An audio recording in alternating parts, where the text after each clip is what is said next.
Welcome to SATV News. This is Nuri Alamin with the headlines. Chief Advisor convenes special cabinet meeting. Government will wait, then act on its own if no consensus on referendum, said law advisor. Upcoming election to decide country's direction, said CEC Nasir. Not possible to conduct a fair election without everyone's cooperation.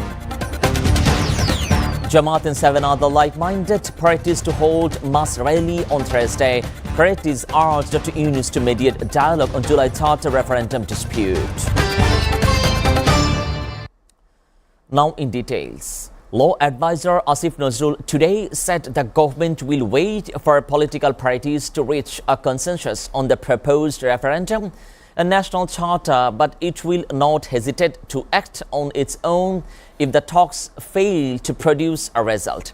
He made the remark following a meeting of the Advisory Council chaired by Dr. Yunus at the Chief Advisor's office in the capital's Tesco area today.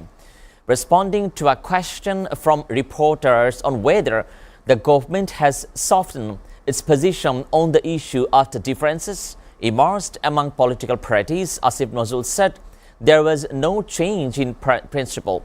He also added that the government was demonstrating patience and the flexibility by allowing political actors to space present a common view. Expecting unified recommendations from political parties can be seen as a good gesture. He also said, describing the move as a sign of the government commitment to an inclusive process.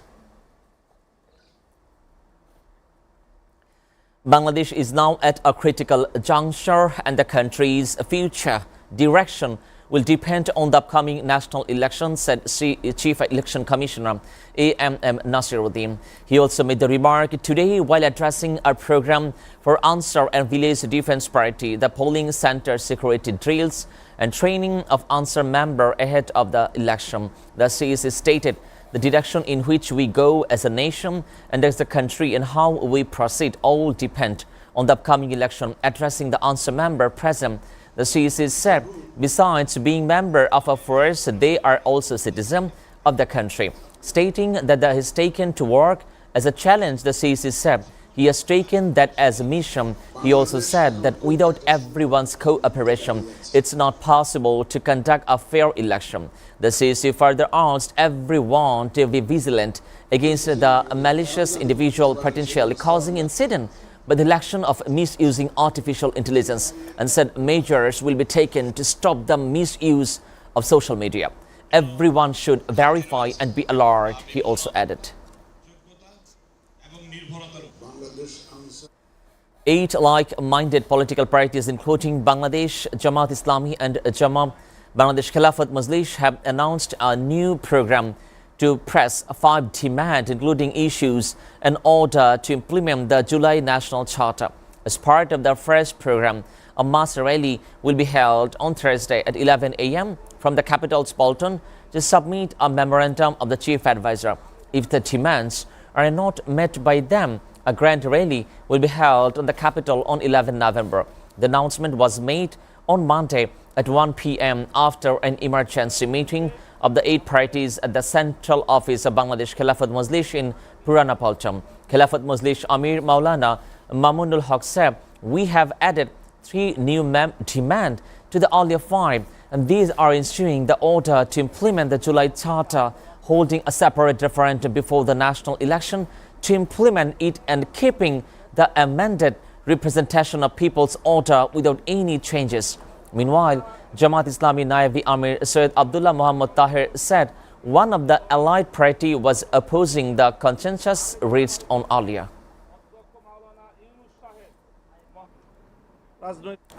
Workers of a garment factory in Naranganj, Bandar Upazila blocked the Dhaka-Chattogram highway today, alleging that a fellow worker died due to being denied leave despite being ill. The blockade began around 10 a.m. at the Madanpur section in the highway and was lifted around 12 p.m. following discussions with police and local administration officials. The protest disrupted traffic for nearly 2 hours, causing a 6-kilometer jam on the Chattogram bound lane. According to worker, their colleague employed a larger fashion inbound had been unwell and requested leave from the management yesterday. They alleged that the management ignored her request and compelled her to continue working. The woman later collapsed on factory floor and was taken to a local hospital. As the condition worsened, she was transferred to Dhaka Medical College Hospital, where doctors declared her dead. 2 people were killed when a bus hit an auto rickshaw at the Garinda bypass on the Dhaka-Tangal highway today. The dead were unidentified, and Shoaib Ali of Aqua area and Abdullah and the Bhukta area in the Kalihati Upazila of Tangail. According to police, an unidentified bus hit an auto rickshaw while it was passing through the Garinda underpass. The auto rickshaw was badly damaged, leaving the driver and passenger critically injured. Locals rescued the injured and took them to Tangail General Hospital. As their condition worsened, doctor referred to Dhaka, but both died on the way.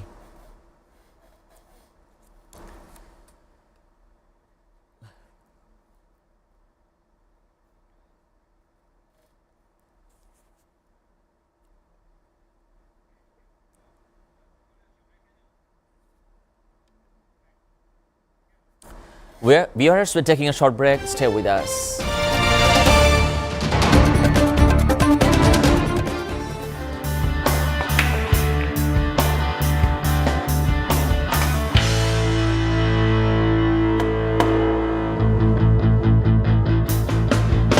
World-class gym facility with exclusive equipment for man and woman.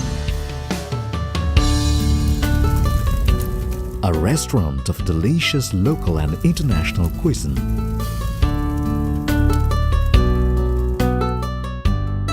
Fully air-conditioned building with spacious banquet, car lift, sky view rooftop restaurant, all in one.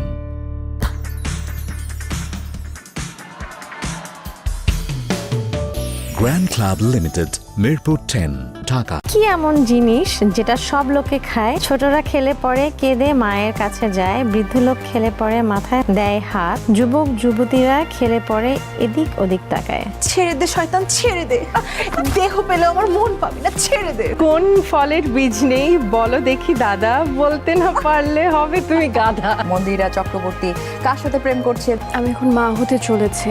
চিনেছি তোমারে আকারে প্রকারে, দিনের আলো রাতের আধারে। কোন বাসায় শুধু দুজন থাকে, দরজা জানালা ছাদ কিছুই থাকে না? পা, পায়ের নুপুর। Welcome back, and you are watching SATV News.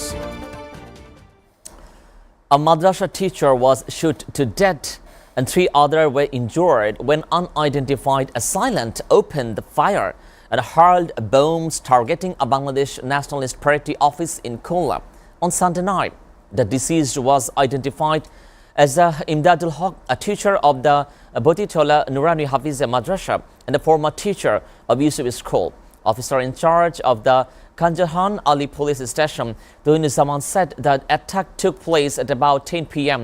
at the office of BNP leader and Union Parishad member Mamun Sheikh at Kuwait Road.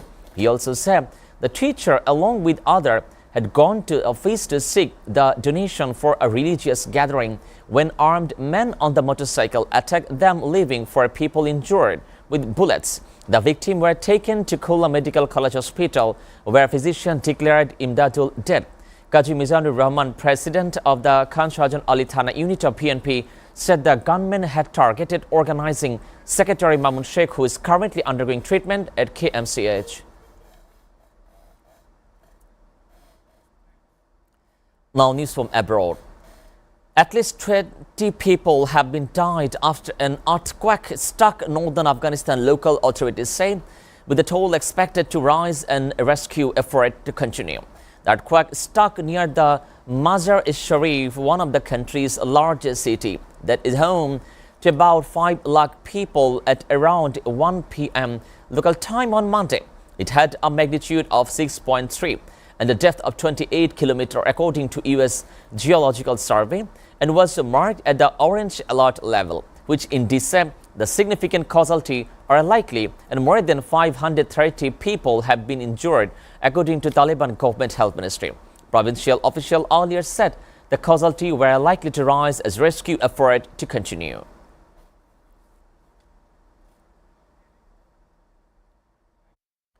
U.S. President Donald Trump said on Sunday the U.S. military could deploy troops to Nigeria to carry out airstrike to stop what he called the killing of large number of Christians in the African country. Asked if he envisioned troops on the ground on airstrikes in Nigeria, Trump said he envisaged a lot of things. They were killed record number of Christians in Nigeria. They were killed, the Christians, and killing them in a very large number. His administration is not going to allow that to happen, added Trump. Nigeria said on Sunday it would welcome U.S. help in fighting Islamist insurgents as long as its territorial integrity is respected.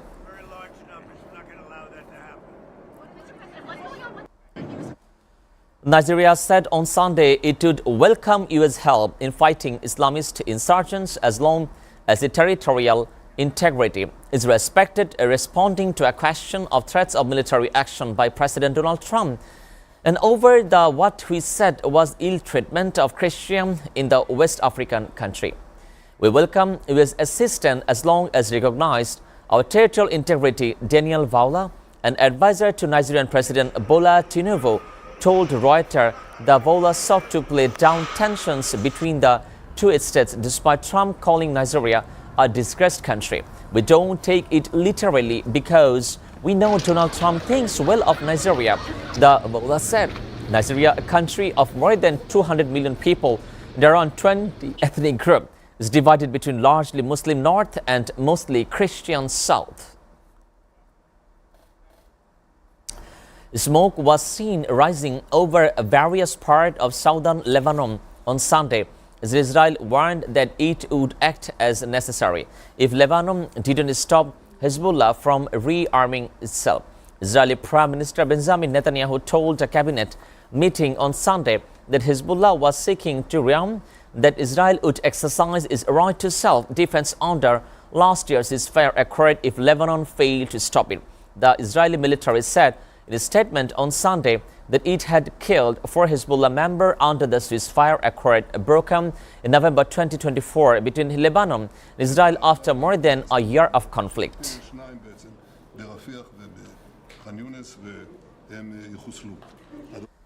Large crowds of people came to the Nevatia, southern Lebanon, to attend the funeral on Sunday of 5 people killed in Israel's strike on Lebanon. 4 of them in the Kraf Raman on Saturday and 1 of the Kokim in the Nebron district on Friday. Lebanese President Joseph Aoun instructed the army of Thursday to confront any Israeli insurgent in southern Lebanon after Israeli forces crossed the border overnight and killed a municipal employee despite U.S. blockade ceasefire. Israel has continued a strike and limited ground operations in Lebanese territory since the ceasefire. It said its actions are intended to prevent Hezbollah from rebuilding its military presence in the south, while Lebanon accused Israel of violating the truce.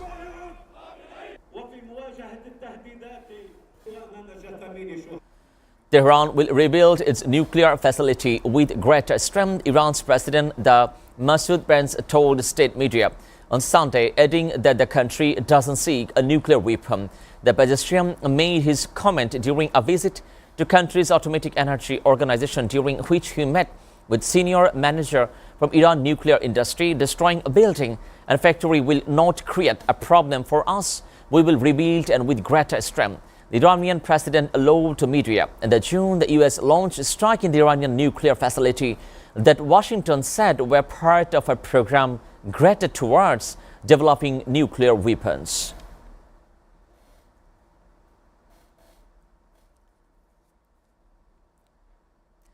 Tensions have been escalated outside Serbia's parliament on Sunday as hundreds of protesters gathered to support the Dizana Herka, a mother of whose child died in a railway station roof collapse in the Novi Sad last year.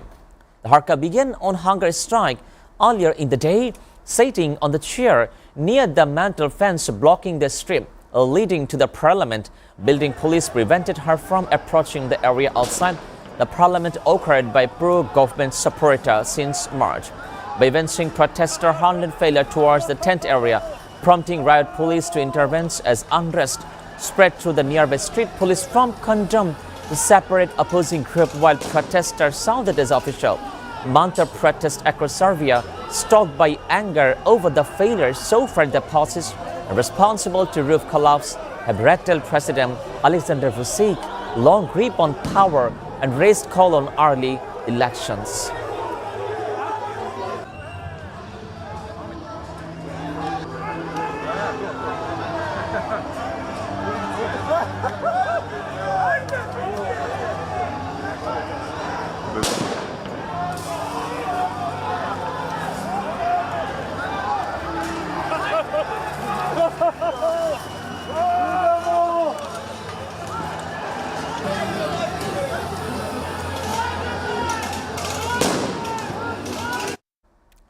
Mexican President Claudia Sheinbaum promised on Sunday there would be justice for the brazen murder. A local mayor, Carbon Manzo, an outspoken critic on the organized crime who had called on the government to do so more to protect him and others as well. Manzo was shot on Saturday while attending a candlelight day on the Date Festival in the city center of Uruapan in the violence-plagued western state of the Michoacan. 2 suspects were arrested and the third was dead. Mexico's security minister said on Saturday that Sheinbaum called an emergency meeting on her security cabinet on Sunday morning, later condemning a Manzo assassination. In a statement on X, and we reaffirm our commitment to deploy all the state effort to achieve peace and security with zero impunity and full justice. The Sheinbaum wrote the Secretary of Citizen Security on the vowed to get justice. Speaking at a new conference in the Mexico City on Sunday, her force said investigations were analyzing surveillance footage and witness statement to track the perpetrators who exploited the vulnerability of a crowded event.